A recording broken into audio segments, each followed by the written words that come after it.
This is a review of the b3-f air rifle. Now these guns are pretty good, exceptionally good for their price, when you can buy one of these brand new in the right places for about 35 quid. How can you go wrong with that?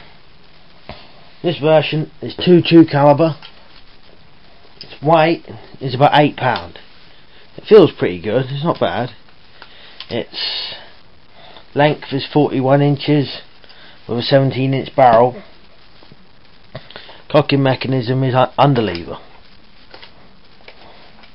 When you cock it, it opens up a sliding breech here, and then you put the pellet straight into the barrel.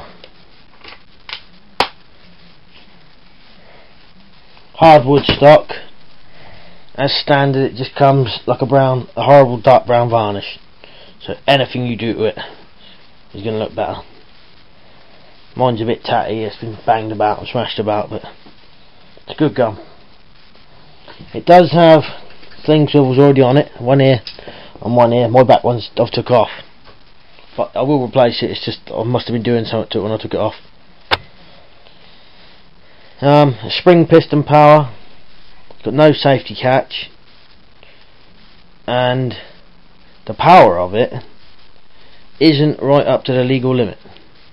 It's about in between 9.5 to 10 foot-pounds, which is alright. You know, you get away with hunting stuff with it, headshots, making sure you get close enough.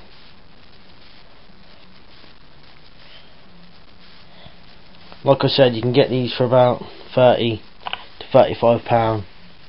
You're looking probably with postage and packaging, if you get something like that, roughly about, I don't know, 50 quid at the most. They don't come with a scope. They normally just come with an open sight which fixes to your scope rail. You just take that and replace it with a scope.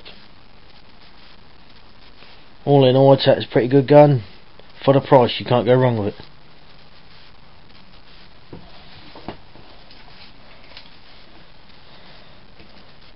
And you can also get these with a better stock and stuff like that.